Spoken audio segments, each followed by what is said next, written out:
দোকানের মতো perfect chicken ফ্রাইয়ের recipe আজকে শেয়ার করব। চিকেনগুলো ধুয়ে পরিষ্কার করে আমি পানিটা মুছে নিয়েছি টিস্যু পেপার দিয়ে। এখানে হাফ কাপ টক দইয়ের সাথে কিছুটা ভিনেগার দিয়ে নিয়েছি।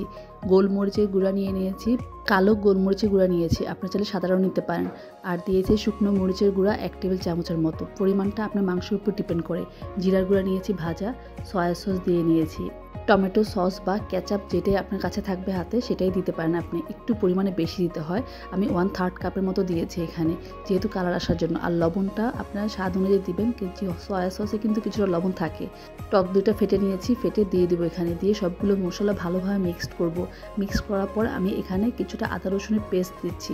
এটা নর্মালি অনেকেই দেন না, কিন্তু দিলে, যেহেতু আমরা বাঙালি, আমরা সব মশলা দিয়ে খেতে পছন্দ করি, তাই এটা দিলে অনেক সুন্দর একটা ফ্লেভার আসে আমার কাছে মনে হয়।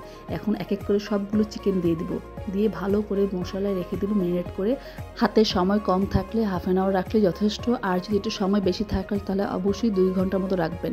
চিকেনের উপরে যে কোটটা হয় সেই মেইন উপাদান দিচ্ছি ময়দা 1 কাপ পরিমাণে দিয়েছি, আর দিয়েছি কর্নফ্লাওয়ার। আপনারা চাইলে সেই ক্ষেত্রে প্যাকেটে আটাও ইউজ করতে পারেন।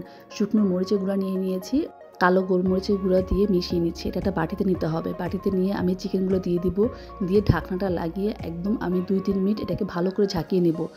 এই পাশ ওপাশ 4 পাশ করে ঝাঁকিয়ে নিব। ঝাঁকিয়ে নিয়ে দেখবেন যে ঠিক 2-3 মিনিট পর আপনার পুরো মাংসটার ভিতর ময়দাটা পড়ে গেছে। এটাকে আমি সাইড করে রেখে দিব একটা বাটিতে রেখে। বাকি যে মাংসগুলো আছে সবগুলোকে আমি এভাবে ঝাঁকিয়ে নিব, ঝাঁকিয়ে ময়দার কোট লাগিয়ে নিব। তো ফার্স্টে আমি একটা পাত্রে তেল গরম হতে দিয়েছি, একটা স্টিক দিয়ে দেখলাম বাবলস উঠেছে কিনা। যখন হালকা বাবলস উঠবে তখন আমি চিকেনগুলো দিয়ে দিব। চিকেনগুলো দিয়ে আমি মিডিয়াম হিটে এটাকে ডিপ ফ্রাই করে নেব। দেখবেন যে সুন্দর মতো, একদম সুন্দর মতো হয়ে আসছে। চিকেন ফ্রাই হতে 10 থেকে 12 মিনিট সময় লাগে, এর বেশি সময় লাগে।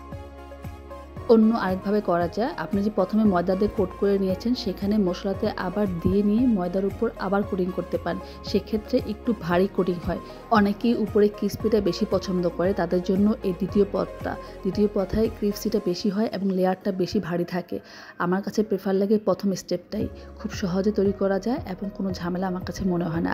এক একজনের কাছে এক একটা ভালো লাগে, তাই আমি 2 স্টেপটা দেখিয়ে দিলেও আপনারা যেভাবে খুশি সেভাবেই করে নিতে পারেন। কিন্তু মশলাগুলো যদি এক এক করে দিতে পারেন তাহলে একদম পারফেক্ট একটা রেস্টুরেন্টের স্বাদ পাবেন বাসার চিকেন ফ্রাই থেকে। দেখেন আমি দুটোই আপনাদের দেখাচ্ছি। এটা হলো